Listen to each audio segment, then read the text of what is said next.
Está no ar mais um episódio, estamos começando mais um episódio do VegCast, o meu, o seu, o nosso queridinho que está dando voz aos protagonistas da vida real. Meu nome é Rafael Malman e ao meu lado hoje ela, Fernanda Malman.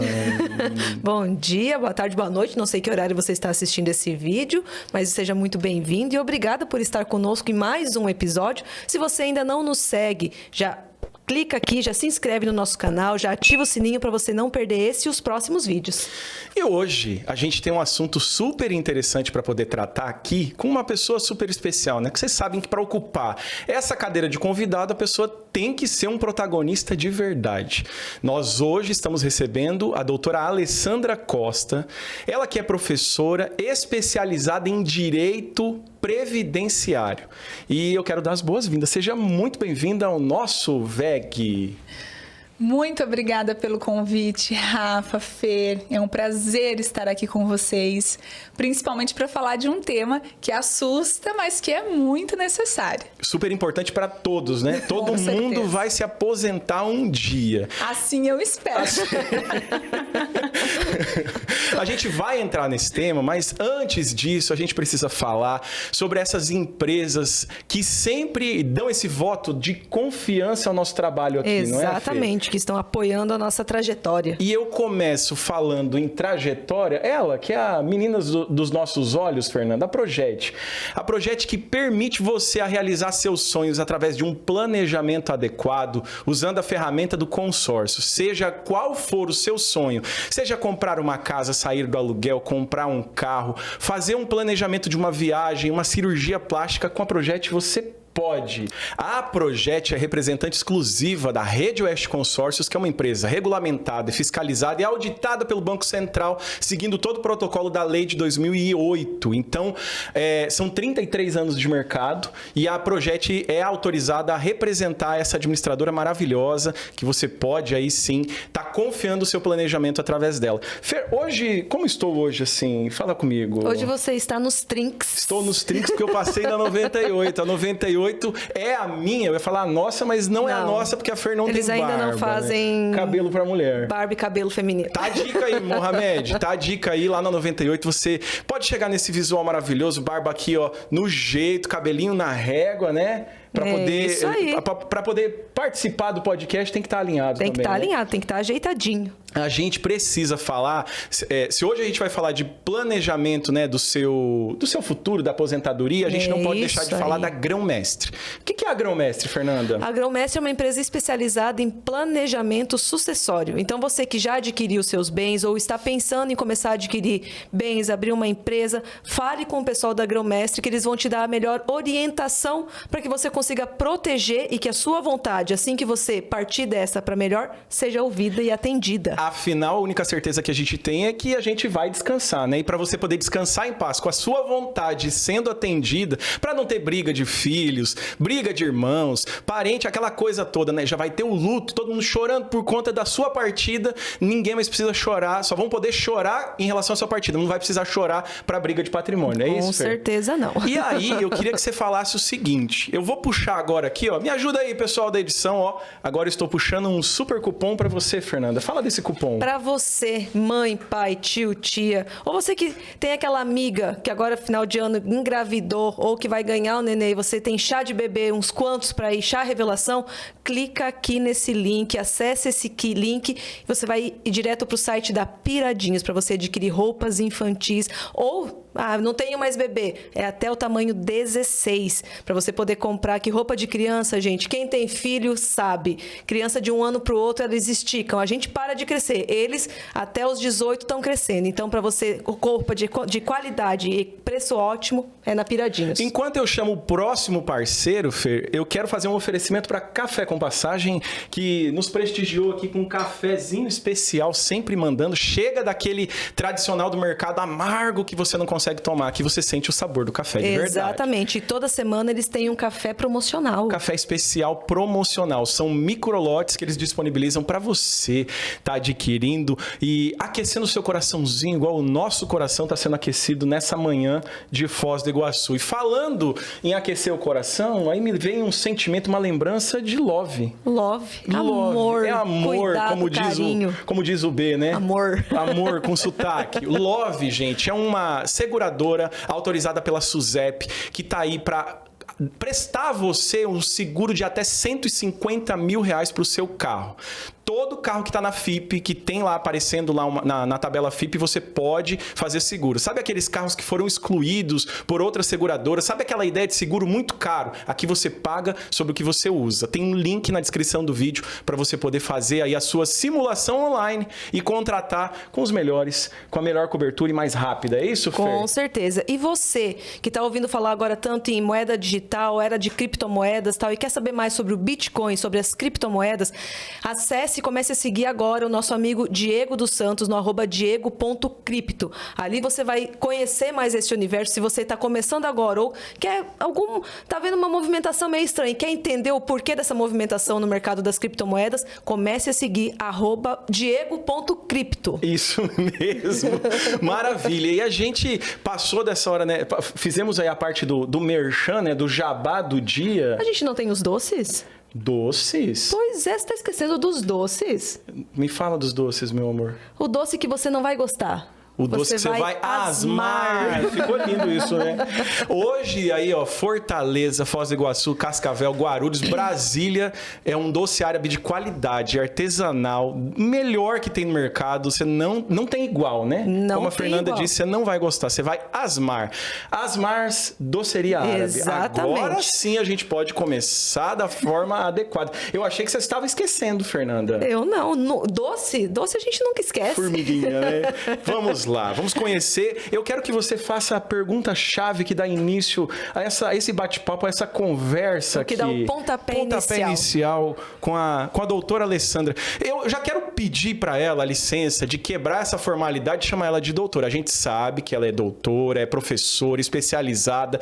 A gente falou, ela vai contar um pouco mais das formações que ela tem, mas eu quero, já que a gente está num cenário entre amigos aqui, eu quero pedir a licença para chamar ela de Alessandra. Por favor. Ah, não. Eu já vou ser um pouco mais ousada. Eu vou chamar de Ale. Isso aí.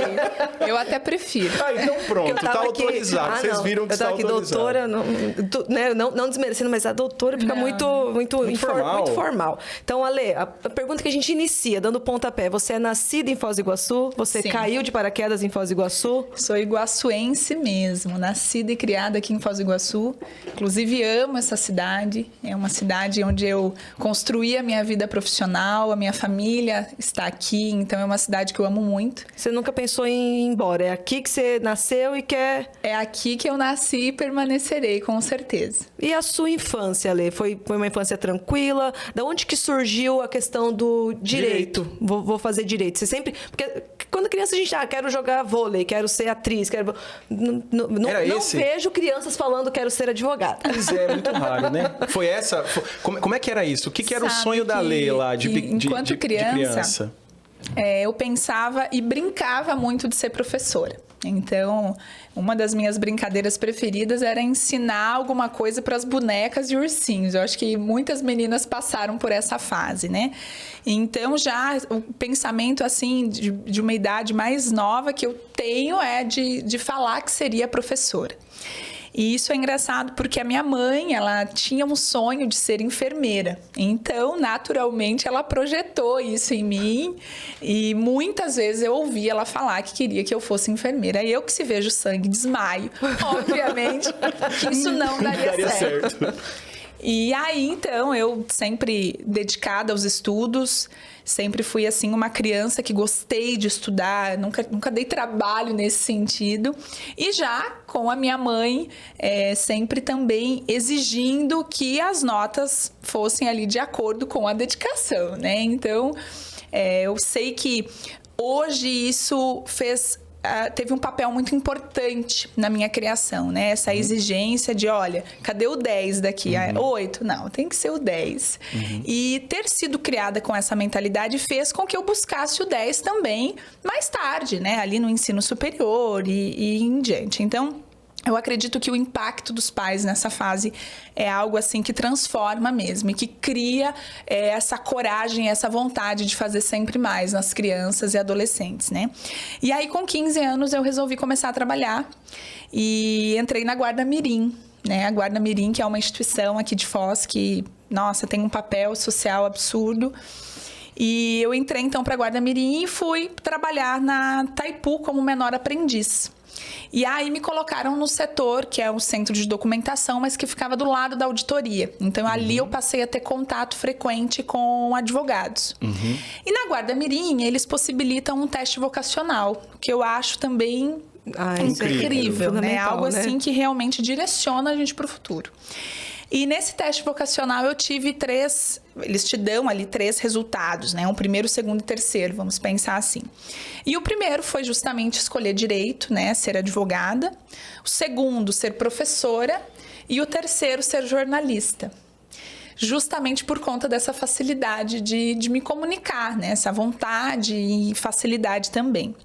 Então, eu até brinco que hoje eu consigo conciliar o meu teste vocacional, porque de fato me tornei advogada, professora, e com o conteúdo que a gente produz para o escritório, né? Um conteúdo informativo. Está no jornalismo ali. A terceira etapa do teste vocacional. A terceira do teste vocacional. Que legal. Então, eu escolhi direito com 15 anos.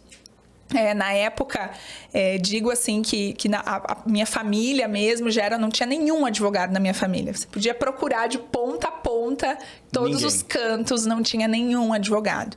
E eu acredito até que a advocacia é uma profissão que vem muito de berço, né? É muito comum você ter um pai, um avô advogado e naturalmente você ter esse sonho. Né? Inclusive, já estou plantando isso nos meus sobrinhos.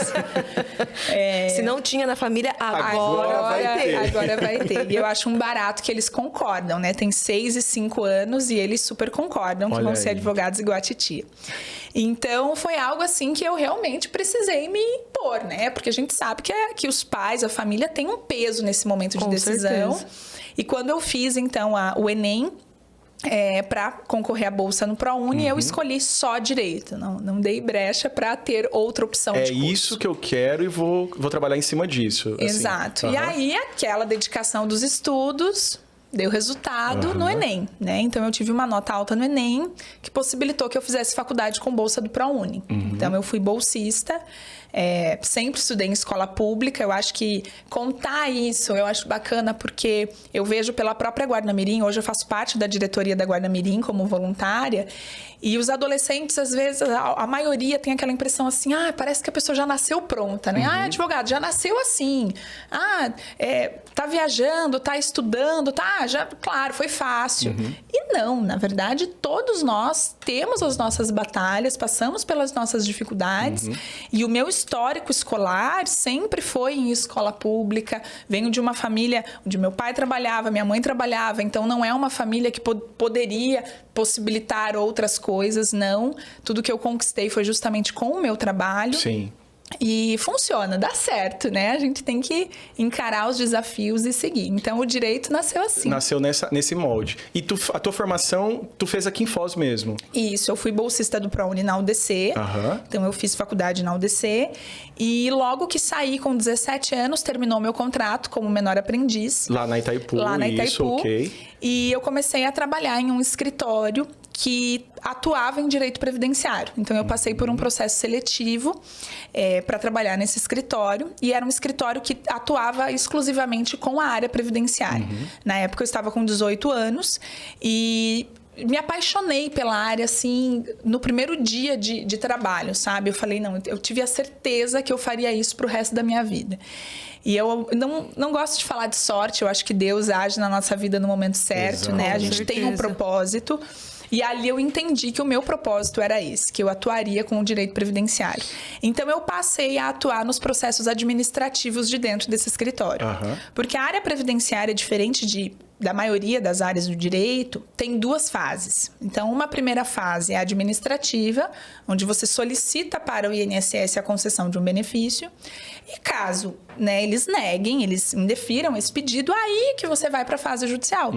Então, essa primeira fase administrativa, você não precisa ser advogado para atuar. Basta que você tenha 18 anos e, obviamente, tenha conhecimento, né? Então, são os 2 requisitos, digamos assim. E aí eu passei a atuar muito nessa parte administrativa desse escritório. Então, a primeira vez que eu fui no INSS foi em agosto de 2013. E porque os protocolos eram todos presenciais, né? Não tinha nada digital como tem hoje, era tudo papel, agendamento. Então, as idas no INSS eram, assim, muito frequentes. E eu passei, então, a frequentar esse espaço aí, realmente muito nova. E me apaixonei e estou até aqui atuando com exclusividade na área previdenciária. Nunca atuei em outro tipo de demanda. E é interessante tu comentar isso, porque a gente conversava aqui no bastidor justamente sobre isso. A pessoa, quando ela acabou de se formar ou ela está em processo de conclusão, né, do curso... Na verdade, eu acho que nem isso. Eu acho que às vezes, quando o jovem, ele vou cursar direito, ele já vai com esse pensamento de vou cursar direito ou para fazer concurso, isso. Exato. Ou para atuar na área penal, na área familiar, mas ele nunca, pelo menos não dos que eu conheço, ou que eu conhecia, a pessoa, não, vou fazer direito para atuar no previdenciário. E aí sai desse padrão que a gente até pode colocar aqui como clínico geral. Quando a pessoa tem uma especialidade, é lógico que o efeito, porque foi concentrado horas de estudo, horas de trabalho, então tu vai pegando mais conhecimento em relação àquilo e aquilo aplicando esse conhecimento especificamente naquela área. É como um cirurgião que cada vez mais que ele executa, quanto mais cirurgias ele vai fazendo, melhor ele fica naquilo. Com certeza. Essa base, né? E eu acredito assim que a advocacia não é para todo mundo. Não é. Vamos falar de empreendedorismo logo mais, Sim. né? Mas para ser advogado você precisa ser empreendedor, senão você não vai ter sucesso nisso. Então a advocacia já é uma decisão difícil, porque o concurso, você tem uma estabilidade, você vai ter um edital onde você tem que estudar X coisas, estudar muito inclusive, porque a concorrência é grande. É muito grande. Sendo aprovado, você vai ter aquele salário e ponto, aquela remuneração ali e acabou. Então é mais fácil você escolher um concurso. Advocacia, você primeiro precisa escolher ser advogado, encarar os riscos da advocacia e ainda escolher a área que você vai atuar. Então, algo que me marcou muito foi o meu primeiro dia de aula com um professor, assim, mega renomado, pós-doutor, estava dando aula para nós de introdução ao estudo do direito. E ele fez aquela pergunta clichê, né? O que você vai fazer, né, depois da faculdade? Está aqui por quê, né? Nós éramos em 60 e poucos alunos na época. Uau. A grande maioria respondeu concurso, mas assim, a grande enxurrada maioria... de pessoas respondendo concurso. Dos mais variados, né? Auditor, policial, delegado, né? A autoestima do acadêmico do primeiro período é ótima, né? Você é juiz, promotor. E aí chegou na minha vez de responder, eu falei para ele assim, olha, professora, eu vou ser advogada e professora. Aí ele olhou pra mim com uma cara assim... Tipo, você tá ficando doida? Advogada e professora? Tá bom, né? E eu tive a alegria de reencontrá-lo na Unifoz. Comecei a lecionar em 2017. E reencontrei ele, estava dando aula na Unifoz. Ele falou, eu te conheço. Falei, eu sou advogada e professora. E aí a gente deu risada. O professor Alfredo Copete. E então, assim, a decisão, ela impacta muito. Porque eu já sabia o que eu estava fazendo ali. Deixa eu fazer uma... E desses 60 e poucos, quantos... efetivamente formaram? Assim, você lembra? Nós colamos grau em uns 15, 20 no máximo, acho que não chega a 20. Eu sei que tem um amigo, inclusive um amigo próximo, que de fato foi aprovado num concurso, foi embora.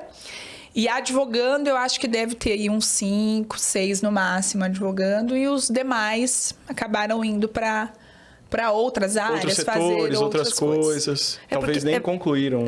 Porque é uma que eu vejo, hoje a minha irmã ela faz direito, ela começou a fazer uma outra graduação e não sei por que direito. Eu acho que, como você falou, eu tenho uma prima que é advogada, então talvez por isso ela... Uma referência. Pegou como referência. Mas eu vejo que é uma faculdade, é um curso que exige muita leitura. É muita coisa, e é lei, e as leis, não que elas mudam, mas tem aquelas que o Congresso faz, que coloca uma emenda nova, um decreto novo, né? Então, ela está em constante mudança. E talvez eu acho que isso é muito, que daí é a importância da questão do que você fez na Guarda Mirim. Teste vocacional. Teste vocacional. Com certeza. Porque eu sou uma pessoa que eu não gosto de ler, e daí eu vou fazer... não vou fazer direito porque eu assisti um filme, ou assisti a Suítes, ou assisti uma série. E a influência vem de lá. E aí, ali, tipo, eu assisti Suítes e é muito fácil você ser advogado, porque o cara... não é assim. Então, acho Sem que contar que o nosso processo é totalmente diferente do dele, né?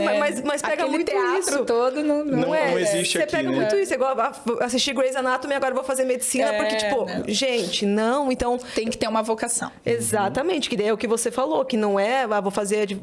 A pessoa, ela tem que... É o ser advogado. Não é vou fazer a faculdade e, nossa, vai ser super legal, eu só vou fazer ali, lei, eu gosto de lei, eu entendo de lei. Gente, não é só isso. Não é. E a parte da especialidade conta muito, porque eu lembro na faculdade, eu comentava com os meus amigos, né?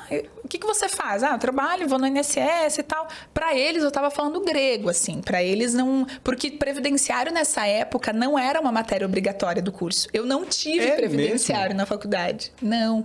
Ela passou a ser obrigatória esse ano. Tanto que na Uniguaçu, onde eu leciono hoje, previdenciário já vem como uma disciplina obrigatória. Mas eu não tive, a grande maioria das pessoas não teve na grade. Então, eu falava grego para os meus amigos. O que eu fazia, né? E ali eu fui justamente, assim, me afeiçoando muito pela área, pelo público. Eu acho que isso também é muito importante a gente falar. Cada área da advocacia tem um público específico. O público do criminal é muito diferente do público do família. Muito diferente. Que também vai ser muito diferente do público do previdenciário. Então, eu trabalho, na maior parte das vezes, com pessoas de 50 anos para cima. Um outro grupo de pessoas doentes, né, incapacitados para o trabalho. Um outro grupo de viúvas e viúvos. Então, é um nicho que você precisa ter um cuidado e um afeto muito maior para lidar do que outro público. São dores distintas, né? Exatamente. De cada um dos segmentos são dores distintas. Exatamente. E escolher um segmento faz toda a diferença. É curioso contar até que eu fui fazer o meu primeiro cartão de visita. Então, eu me formei, continuei trabalhando nesse escritório. E aí, chegou o momento que a veia empreendedora bateu na minha porta, né? Não. Quero trabalhar para mim mesma, não quero trabalhar para os outros. E quem é empreendedor não consegue trabalhar para os outros, né? A gente não consegue conceber a ideia de vender as nossas horas por um salário. Exatamente. E só quem é empreendedor entende isso.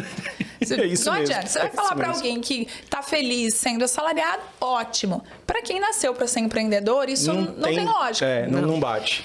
E aí não bateu em mim justamente em 2018. Então, em 2018, eu já tinha 2 anos de formada, né?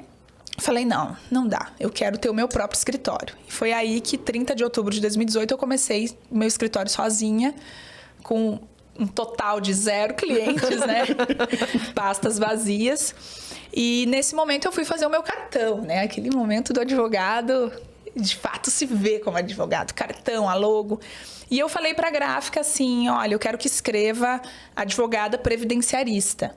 Não, moça, mas imagina, eu tinha 21 anos, né? 22 anos. Não, mas você tem que colocar ali que você faz de tudo, porque senão você não vai ter trabalho. Os advogados aqui pedem cível, trabalhista, tributário, criminal. Eu falei, não, moça, eu sei o que eu tô fazendo. Advogada previdenciarista. E aí eu fiz, então, mantenho, inclusive, a logo desde então, com advogada previdenciarista. Isso fez toda a diferença, porque por mais que eu ainda, nesse início, não tivesse clientes, as pessoas em que eu comecei a contar o que eu fazia, eu já falava que fazia só previdenciário.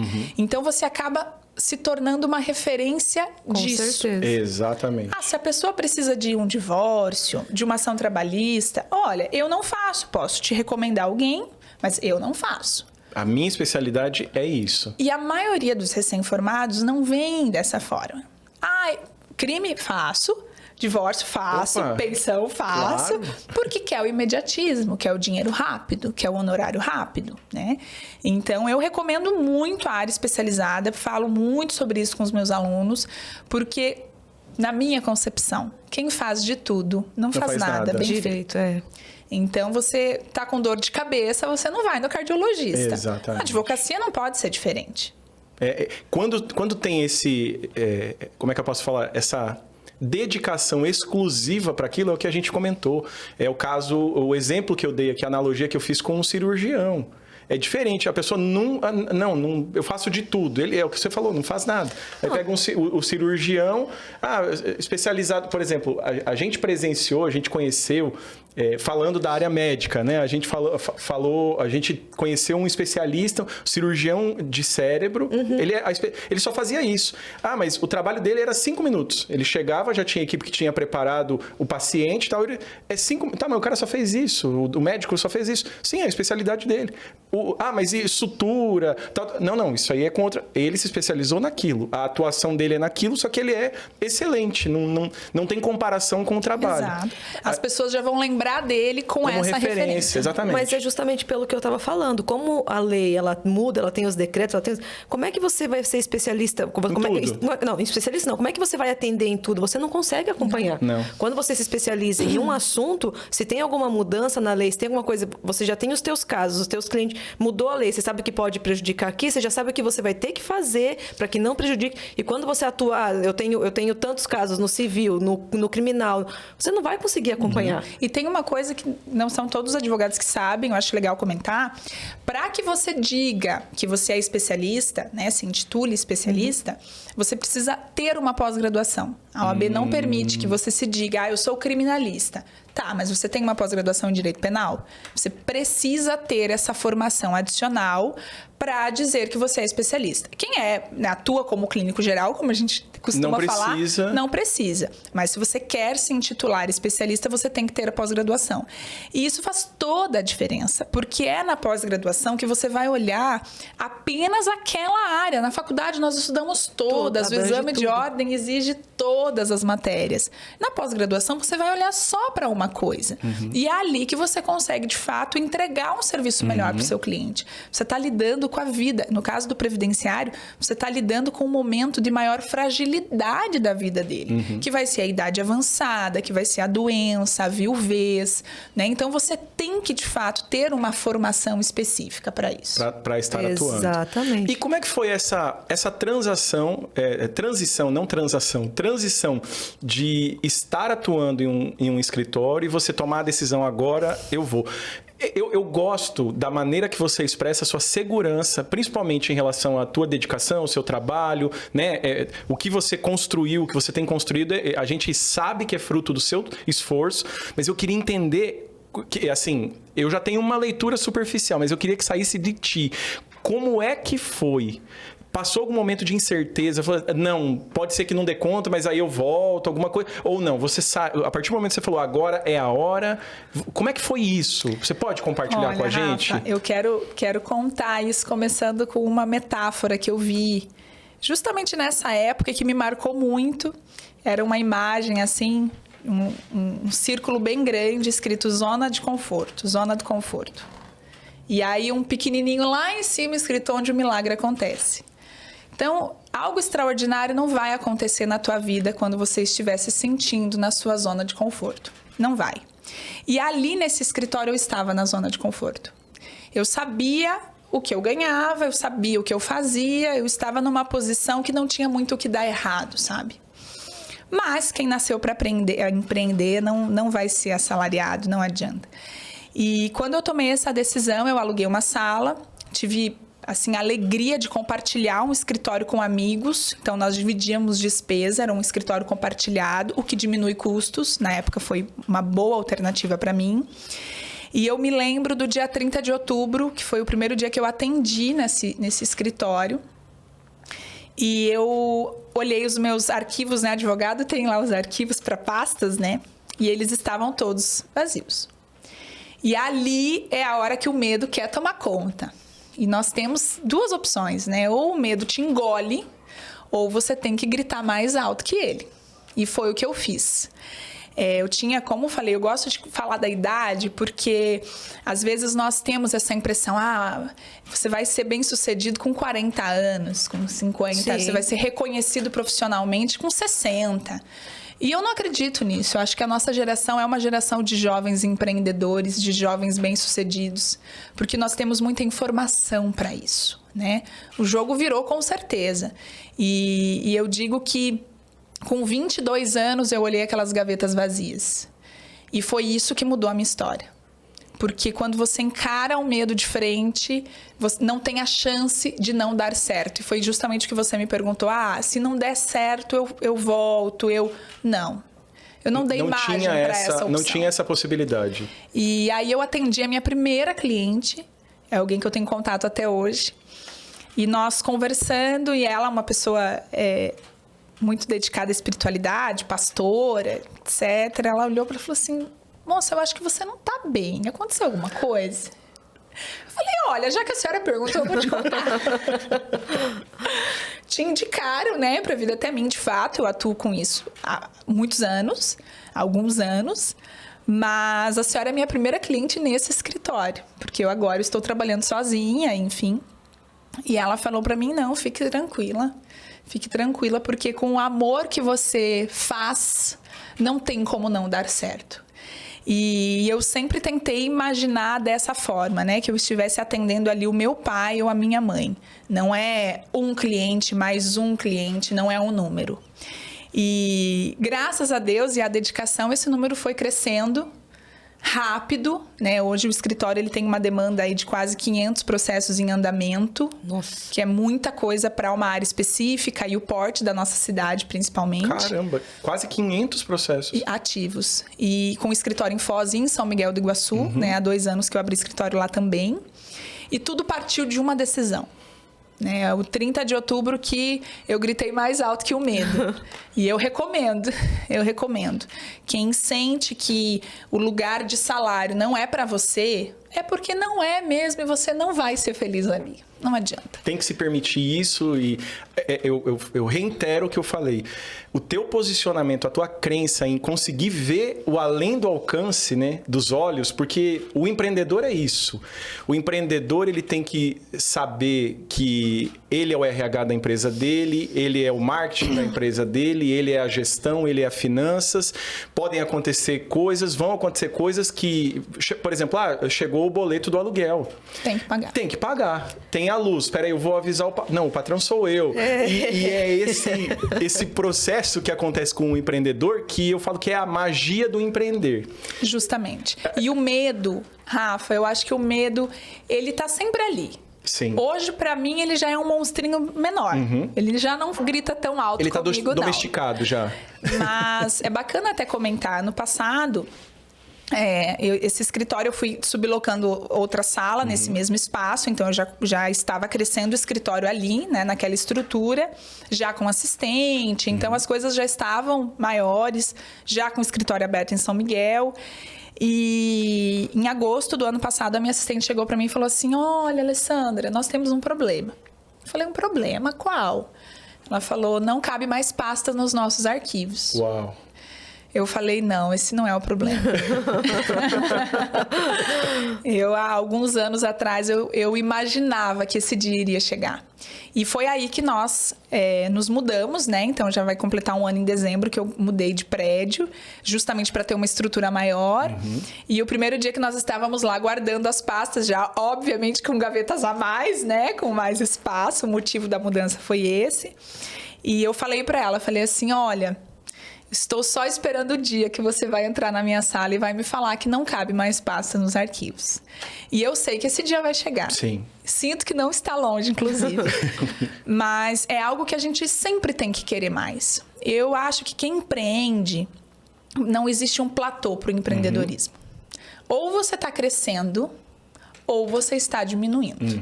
Eu não acho que é possível você empreender e falar, agora sim já tá bom. Modo cruzeiro, né?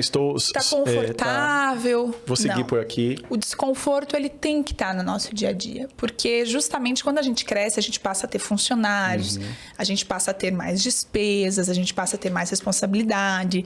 A gente não pode se acomodar. Eu acho que o comodismo e o empreendedorismo são duas coisas que não andam juntas. Sim. A gente teve a oportunidade de conversar com o desembargador, o William Douglas. Nós tivemos a oportunidade de recebê-lo aqui. E ele comenta algo muito próximo do que tu comentou em relação ao concurso. Porque tu estuda para uma determinada coisa, tu sabe as regras do jogo e aquilo que tu vai ficar restrito àquilo. E ele também empreende. Ele tem uma editora, ele tem outras coisas com a esposa, enfim. E ele comenta justamente isso. Ele falou que ele busca hoje a inquietação, né? O bichinho do empreendedorismo atingiu ele, picou ele, né? Literalmente picou ele. E ele fica nessa... Ele comenta a mesma coisa, que enquanto você estiver acomodado, né, ou você... se você não estiver crescendo, você está diminuindo. É basicamente esse movimento.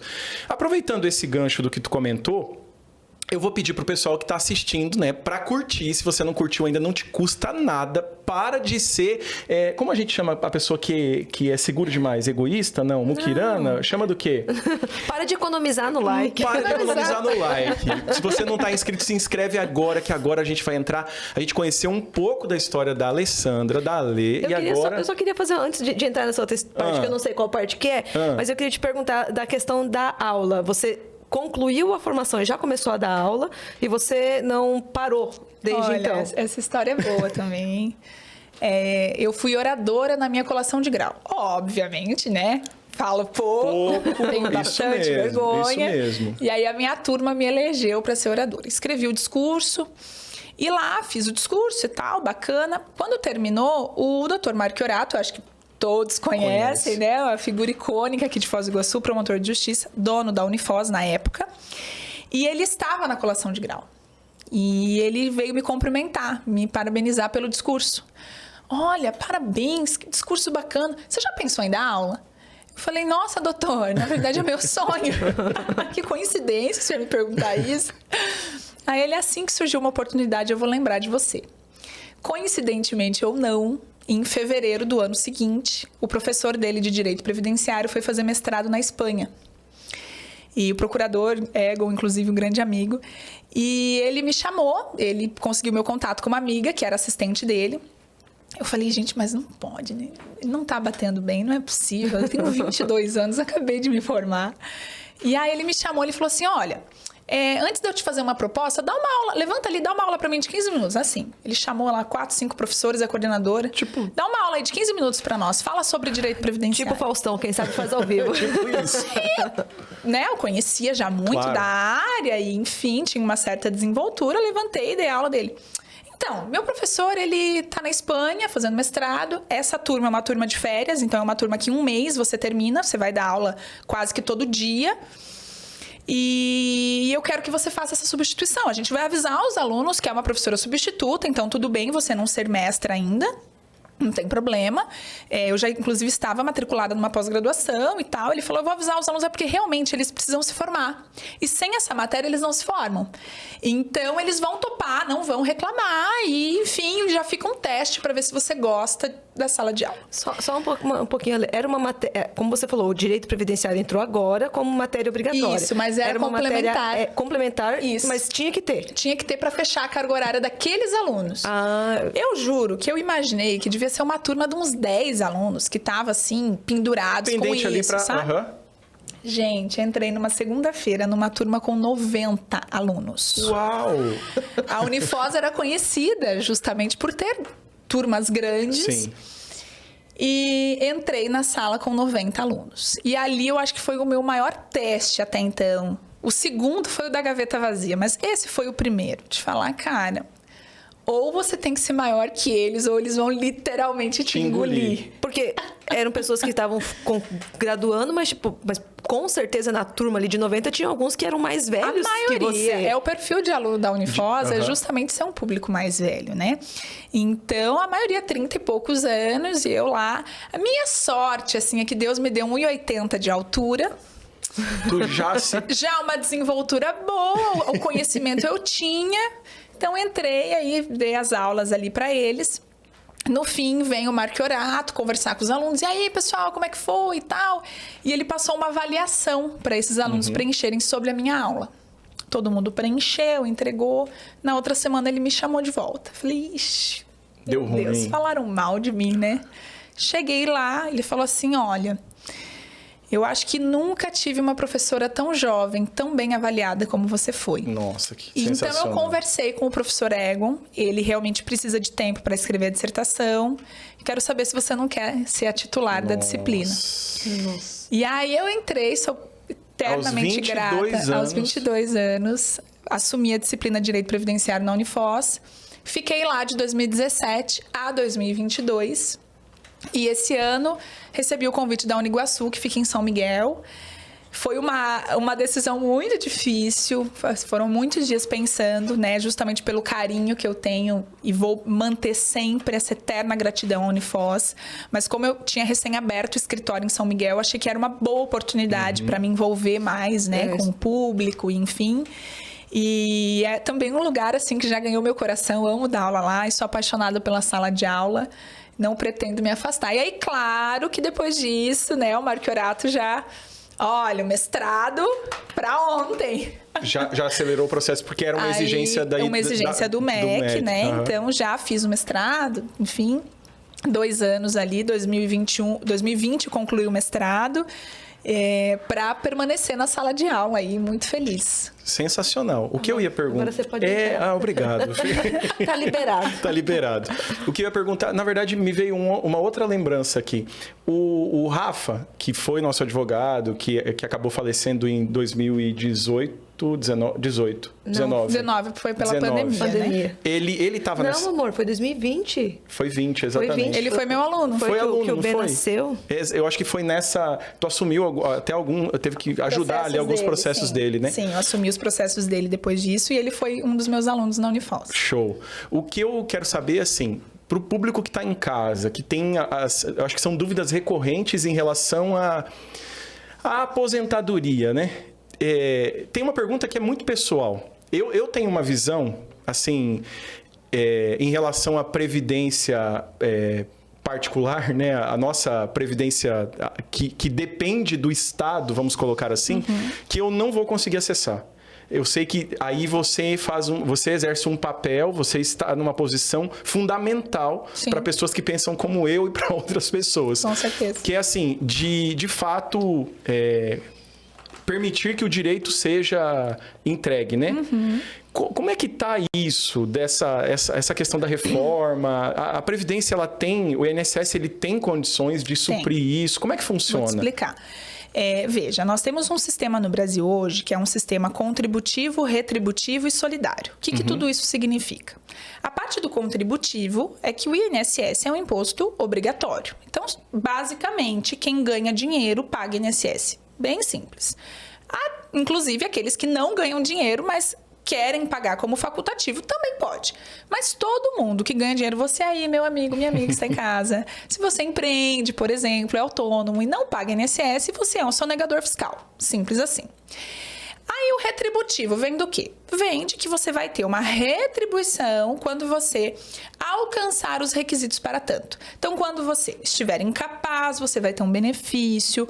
Quando você atingir uma idade X, você vai ser aposentado. Se você falecer, você gera pensão por morte. Então, o retributivo vem justamente dessa contraprestação. E o solidário? O solidário vem de que não é você que vai pagar a sua própria aposentadoria. Você tem outros meios de contribuição, outras pessoas que vão estar pagando no momento da sua aposentadoria. Então, imaginem que hoje nós temos um público que já está aposentado. Quem que paga a aposentadoria dele? A nossa contribuição previdenciária. E não só isso. O INSS sobre obras, os prêmios de loteria, os jogos de futebol. Então, nós temos pagamento de INSS sobre outras coisas, não só sobre o que a gente paga. Outras questões, as próprias empresas, né? Então, nós temos fontes contributivas diversas para poder encher esse cofrinho que está pagando o seu João aposentado hoje. Então, quando o Rafael completar 65 anos, ele vai ter uma estrutura que vai estar pagando o INSS para que o Rafael receba aposentadoria. Então, o nosso sistema hoje, ele é sim um sistema sólido. Nós não temos mais hoje aquela falácia de que o INSS vai quebrar, só vai pagar mais 1 ano, 2. Não, no Brasil nós não vivemos isso. Nós tivemos em 2019 uma reforma da Previdência. Basicamente resetou as regras do jogo. Até aqui foi assim, daqui para frente vai ser diferente. E esse diferente foi, a grosso modo, incluir uma idade mínima. Porque até 2019, se o Rafael tivesse contribuído por 35 anos e a Fer por 30 anos, vocês já estariam aposentados, independente se o Rafael tivesse só 50 anos de idade. Agora não é mais assim. Agora, o Rafael precisa ter 65 e a Fer 62. Nossa, mas o Rafael com 65 já vai ter contribuído 40 anos. Pois é, foi uma forma que o governo encontrou de trazer mais saúde para o nosso sistema previdenciário e fazer com que ele se torne, então, mais salutar para as próximas décadas.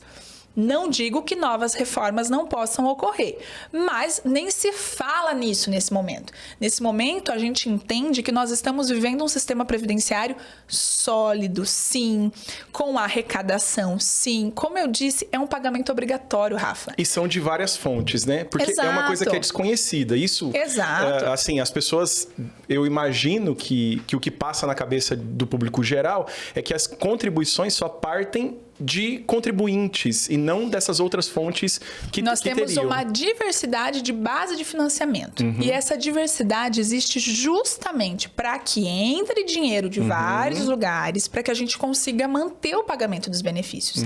Tanto que é assim, gente, quando, por exemplo, um cliente ele precisa entrar com uma ação judicial porque o INSS negou o pedido, e aí demora, passa o processo, no fim ele recebe aquele retroativo por alvará.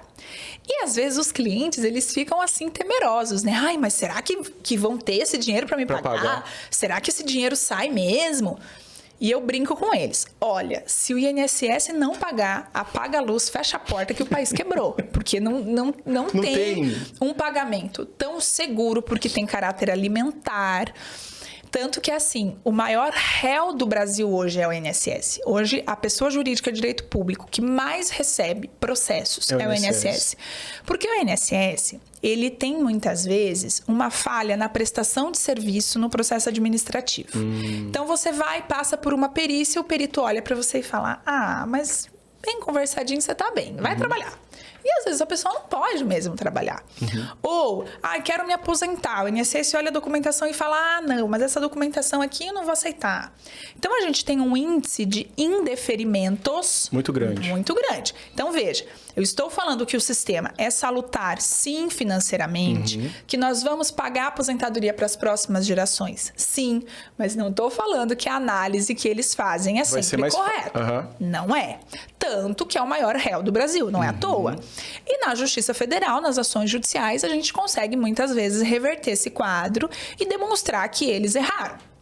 Né? Que o benefício tem que sim ser pago e é pago, então é um pagamento que não tem esse... atrasou! Não existe isso. Vamos pagar só semana que vem. Não existe. É o pagamento mais correto que você tem, porque ele vem do governo federal, ele tem caráter alimentar, né? Então é algo assim muito sério, muito correto. Então não tem o porquê nós termos esse medo de falar, tô pagando e não vai voltar para mim, tô pagando e na minha vez vai quebrar. Não, eu sou muito contra esse pensamento.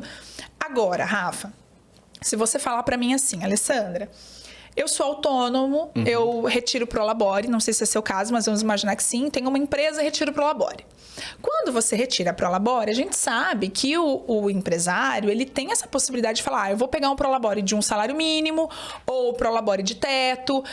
Por exemplo, quem utiliza o Simples Nacional, eu vou ter Prolabore de mínimo porque eu vou fazer retirada de lucro. Então, existem estratégias todas legais. Legais. Que você vai analisar o que é mais vantajoso para essa pessoa. Talvez, Rafa, para você, na sua idade, não seja interessante ter um Prolabore de teto que vai te trazer um custo de lá R$ 1.500, R$ 1.600. Às vezes, é melhor ter um Prolabore de salário mínimo, onde você vai gastar ali 100 e pouco, 200, vai estar em dia com seu imposto, mas você não vai estar investindo no INSS. Por quê? Porque daí o seu investimento você vai fazer em outro lugar. Claro. E aí você vai para um previdência perfil privada, de uma previdência alguma coisa. privada, de um investimento financeiro. Cada um vai ter um perfil diferente, né? Mais arrojado e tal, outros não, mais seguros. Mas nós temos estratégias que podem ser analisadas e isso a gente faz como? Com planejamento previdenciário. O planejamento previdenciário, ele é um estudo da sua contribuição previdenciária até hoje, de quando você vai se aposentar e como que você consegue ajustar essa contribuição a seu favor. Seja para mais ou para menos. Né? Seja, às vezes, para aumentar a contribuição, falar, não, eu vou contribuir mais porque eu não vou investir em outro lugar. Show, dá para fazer também. E essa estratégia também vai ser utilizada, por exemplo, para as pessoas que não trabalham. Então, nós temos aí os estudantes, as donas de casa. Gente, a dona de casa, se ela tem uma renda na casa dela de 2 salários mínimos, ela pode pagar INSS a 5% do salário mínimo, que dá R$60. Então, a dona de casa, pagando R$60 por mês, ela garante benefício por doença, ela garante salário maternidade, ela garante aposentadoria. Olha o nível de informação, pagando gente. R$60, Olha sendo dona de casa. Né? O próprio autônomo, o empreendedor. Às vezes, você vai começar abrindo uma MEI. A MEI é assim, ótima, maravilhosa, tributação baixa, regularização super simplificada. Sabe quanto custa o INSS da MEI? R$60 com 60 centavos. E você está regular, garante incapacidade, maternidade, aposentadoria. Mas daí, às vezes, a pessoa prefere não ter. Não vou regularizar, não vou. Aí, dali a pouco, acaba sendo pego numa malha fina. Acaba acontecendo uma fatalidade, não está coberto. Acaba acontecendo uma fatalidade, não está protegido. Então, o INSS, ele é igualzinho ao seguro de carro, gente. Você tá com o seu carro novo. Se você não contratar o seguro e bater, meu amigo, vai ter problema. Vai ter problema, vai ter prejuízo. O INSS é igual, é um seguro. Você está contribuindo, você está protegido, você vai ter uma contraprestação. Agora, de fato, se eu te falar, é a melhor forma de investimento que você vai ter hoje, não sei, talvez não, talvez para você não seja. Mas a gente tem que pensar, primeiro, é obrigatório, tem que pagar. Não tem choro, não tem vela. Se você não pagar 1 hora, vão vir te cobrar. Com juro, correção monetária e multa. Então é melhor pagar. E além disso, você não está jogando dinheiro fora. Você está contribuindo com algo que em algum momento vai voltar para você. Eu até brinco com os meus amigos advogados, né? Divórcio não é todo mundo que faz. Ser preso não é todo mundo que é. Agora, o INSS, em algum momento, a pessoa vai acessar, utilizar, né? vai precisar. Né? Então, é algo que tem que ser pago e vale a pena, com certeza. Show. E talvez uma outra dúvida que o pessoal tem aí com bastante recorrência é em relação à revisão de vida toda. Me corrige se eu estiver falando bobagem. A revisão da vida toda, ela foi aprovada. Nós estamos ainda com o processo tramitando no STF, porque o INSS acabou entrando com outro recurso, enfim. Então, eles enrolaram ali um pouquinho o meio de campo, mas o que importa é que a tese já está fixada. Então, sim, os aposentados ganharam a revisão da vida toda, que visa incluir as contribuições anteriores a julho de 94 no cálculo. É agora que todo mundo percebe porque que os meus alunos não gostam da minha matéria. O negócio começa a ficar com data, cálculo, já dá um nó. Mas vou explicar bem direitinho. Funciona assim. Via de regra, os nossos benefícios, eles são calculados com base na média de contribuição, que tem início em julho de 94. O que aconteceu em julho de 94? A nossa moeda mudou para o real. Então, foi estabelecido esse marco como o início da média das contribuições para saber quanto você vai ganhar. Então, o Rafa contribuiu de julho de 94 até dezembro de 2010. Passa a média, vamos descobrir quanto que nós vamos pagar de aposentadoria para o Rafa. Porém, nós temos algumas pessoas, repito, algumas, então a revisão não é para todo mundo, que antes de julho de 94 tinham contribuições altíssimas, porque trabalharam em lugares, exemplo, construção da Itaipu, que ganhavam muito bem, 10, 15 salários mínimos. E aí, essas contribuições altíssimas não entraram no cálculo, causando um prejuízo enorme para essas pessoas. Então, a revisão da vida toda visa incluir, tirar esse marco inicial, né, esse lapso ali, e incluir tudo na média. É só isso, bem simples. Qual a porcentagem das pessoas que terão aumento com isso? Em torno de 10 a 15% dos aposentados e pensionistas. Então, é um número pequeno, bem reduzido, não é para todo entendi. mundo. Principalmente porque tem prazo. Isso só pode ser feito até 10 anos do momento do primeiro recebimento da aposentadoria. Então, recebi lá minha primeira aposentadoria em 2008. Passou, já era. Você tem que contar 10 anos da primeira vez que você foi no banco receber o benefício. Esse é o prazo de prescrição. Entendi. E aí, uma dúvida que me surgiu. Tu já pontuou que existem as arrecadações que partem de vários setores, de várias formas, além das contribuições obrigatórias, né? Que são parte do que a gente ganha de receita, tem uma fatia que vai para essa contribuição.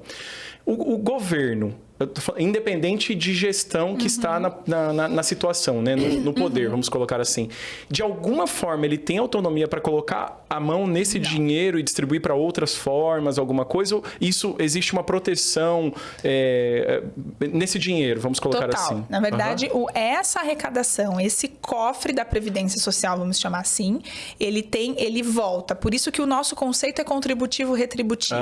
Entendi. Não é algo que vai ser dissolvido e vai ser direcionado para outro setor. Fins, faltou aqui, tira dali, cobre. Não. Entendi. Então, esse caixa da Previdência Social, ele vai ser destinado a pagamento de benefícios da Previdência. É justamente por isso que nós falamos, quando a gente explica isso para os alunos, a gente fala da pirâmide, né? A pirâmide, ela significa o quê? Que nós temos que ter mais pessoas aqui na base contribuindo e menos aqui no vértice recebendo. Como nós não tínhamos essa idade mínima, a gente tinha uma galera se aposentando com 40 e poucos, 50 anos. E aí, esse vértice que tem que ser pequenininho, ele começou a inchar. Então, a gente estava passando quase a ter um quadrado do que ter uma pirâmide, né? E aí é o problema. Aonde surge a revisão, né? A reforma da Previdência de 2019. Perfeito. É para poder evitar isso. Porque você tem que ter uma base maior, base de financiamento, que a gente chama maior. Tem que entrar mais dinheiro do que sai. Perfeito. Em resumo é isso. Em resumo é isso. Perfeito. Porque se não entra mais dinheiro do que sai, vai faltar. E aí, quando falta, como é que eu tiro assim? Eu vou tirar de quem hoje? Vou tirar do Rafa um pouquinho, mês que vem eu tiro da Feira um pouquinho. Não é assim. Porque os benefícios, eles têm caráter alimentar. O aposentado, ele vive disso, É remédio, é comer, né? Não Exatamente. é algo assim que, esse mês eu posso receber, mês que vem eu não preciso. Entendi. Não. Então, por isso que o sistema previdenciário, ele tem que ter uma base bem mais gordinha do que aqui em cima, para que sempre a gente tenha essa garantia que o dinheiro vai estar lá. E se a gente for pela lógica também, as famílias antigamente eram mais numerosas. Com certeza. Se a gente está conseguindo, de certa forma, sustentar isso, né? Com famílias... Por exemplo, qual que era o padrão das famílias? O pai e a mãe lá tinha 7 filhos, 8 filhos, 10 filhos. Então, o número de pessoas que hoje estão recebendo é um número bem significativo, né? Com certeza. Então, até porque a nossa expectativa de sobrevida vem aumentando. Ainda bem, né? Eu fico feliz com isso. Mas aí o sistema previdenciário, ele tem que ser revisto. Como foi? Perfeito. Então, não digo, Rafa, que eu, como previdenciarista, como professora, que eu concordo com a reforma da Previdência de ponta a ponta. Não, óbvio que tem os pontos de crítica. E não só a minha, obviamente, né? Tanto que tem ações de inconstitucionalidade que estão tramitando, né? Que visam aí retirar alguns artigos, etc. Então, a reforma, ela não foi correta de ponta a ponta. Não. Mas o princípio da reforma, que é justamente manter a nossa pirâmide, ele foi necessário. Então, que bom que foi feito. Agora, essas questões inconstitucionais, o Poder Judiciário vai... Por isso que a gente tem no Brasil o sistema de freios e contrapesos, né? Onde um poder vai olhando para o outro, vai fiscalizando, aqui você passou da linha, volta. né? Então, ela não foi de todo ruim, não. Foi importante. E agora nós conseguimos ter essa certeza de que por muitos anos nós vamos estar com esse sistema equilibrado. Perfeito. E é triste, mas a gente tá chegando ao final deste episódio que precisa marcar um retorno a parte 2, porque é um assunto que eu sei que você que está em casa ficou super interessado. Você vai fazer o seguinte, você vai pegar o link desse vídeo, você vai estar compartilhando com outras pessoas para que essa informação chegue. Olha quanta coisa importante a gente ouviu aqui, que eu tenho certeza que se não fosse a passagem da Alê, você não ia saber, você entendeu? Então é isso. Exatamente, de um assunto que, como disse a Alê, envolve uma hora todos. todo mundo vai precisar. Pois é, né? Mas a gente... É a segunda certeza que a gente tem. A primeira é morrer, a segunda é passar pelo INSS. Tá aí. Show. Eu quero pedir aí as suas palavras finais desse episódio. Considerações finais desse episódio aí com a gente. Bom, quero focar em 2 aspectos, né? Até porque a nossa entrevista aqui, nosso bate-papo, teve como base 2 questões principais, né? A primeira, sobre a minha breve trajetória, mas já com um pouquinho de história para contar. Não deixem de buscar onde o milagre acontece. Saiam da zona de conforto. Se vocês querem empreender, não vou falar que é fácil, não é. Mas vale muito a pena você ver a sua vida sendo construída pelas suas próprias mãos e não dependendo necessariamente das outras pessoas. Então, vale a pena. Eu recomendo empreender. O segundo, sobre o direito previdenciário. Não deixem para depois, né?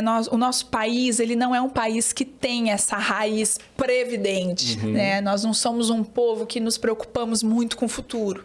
Isso vem mudando. Eu acredito que a nossa geração está sendo marcada por isso também, por olhar para frente, saber que o amanhã vai chegar. Então, se preocupe com isso. Procure um profissional, faça um planejamento previdenciário se você tem dúvida. Será que eu estou pagando a mais ou a menos, né? Será que quando vai chegar a minha aposentadoria? O planejamento previdenciário está aí para isso, é uma super ferramenta, funciona muito bem, para que vocês não sejam aí surpreendidos negativamente no futuro. E claro, quero agradecer de todo o coração, amei estar aqui. Fiquei muito feliz de ver vocês trazendo tantas histórias boas por aqui, histórias diferentes, mas que sempre tem um pouquinho de inspiração. Eu espero ter inspirado um pouquinho vocês. Com certeza. Eu quero aproveitar e pedir, deixa o arroba do escritório, vai ficar aqui, vai aparecer para vocês aqui o arroba, mas qual é? Do Instagram do escritório? Alessandra Costa Advocacia. Sempre nós tem temos conteúdo, bastante né? produção de conteúdo, vídeo, posts, onde nós falamos tudo sobre INSS. Então, se você tem dúvida, corre lá acompanhar, que tem bastante conteúdo legal. E eu quero que tu comente também, antes da gente finalizar, sobre o curso que é direcionado para as pessoas que têm interesse em estar atuando nessa área, né? É muito legal. Pode comentar com a gente? Eu gravei um curso pela Uniguaçu, que se chama Do Atendimento à Concessão. Então, é um curso que ensina desde o primeiro atendimento do cliente até como fazer um processo administrativo. É um curso voltado para advogados, para contadores, para assistentes sociais, pessoas que precisam lidar com a ferramenta online, né, do INSS e não tem ainda essa prática. No curso eu ensino gravando as telas, mostrando certinho onde vai, onde clica, o que faz, o que não faz. Então ficou um curso bem didático, bem legal, com um preço super acessível, assim, um valor irrisório frente àquilo que a gente entrega. E lá no meu perfil do Instagram também tem o link, tudo bem certinho, e ele está sendo vendido pelo site da Uniguaçu. Perfeito. Olha, que legal. Como a tecnologia é maravilhosa, Sim, né? Não, e eu fico feliz que o INSS também acompanhou, saiu dessa morosidade que eram os processos físicos. Quando eu fui dar entrada na licença maternidade do Vinho, eu lembro que eu tive que ir até o INSS. Já do B e da Aurora foi tudo só ali, ó, mandou só no celular. Nossa, concedido e só tirar o dinheiro. Coisa boa. Só pegar o dinheiro. Então, primeiramente, agradecer a Alê por ter disposto do tempo de vir aqui, tirar as dúvidas, contar a sua história. É uma pessoa que eu gosto de acompanhar. Fico feliz. Quando você mudou de escritório, até comentei com o Rafa, falei, cara, que legal, porque é uma pessoa muito... Gente, vocês veem ela falando aqui, é maravilhosa esse cuidado, essa calma na voz, no falar. Então, com certeza, acho que você está numa área que precisa disso. Literalmente Como você nasceu falou, para isso, né, Fê? dessa empatia, desse cuidado com as pessoas, né, com quem você atende. Agradecer você que ficou até o final conosco. Como o Rafa falou, já deixa seu like, já compartilha esse vídeo, porque com certeza você deve conhecer alguém que com essa reforma da Previdência ficou meio confuso ou tem alguma dúvida nesse sentido. Então, tá aqui o vídeo para você mandar para essa pessoa. E obrigada a você, meu bem, por mais um. Vencemos mais um. Vencemos mais um. Ale, satisfação mais uma vez aí te agradecer a tua participação aqui, sua passagem pelo VEG. Tem que ter segunda parte, já está intimada aqui, já recebeu ao vivo a intimação. Já. E Fer, te agradeço por mais esse episódio e a você que está do outro lado, meu muito obrigado e até semana que vem. Valeu!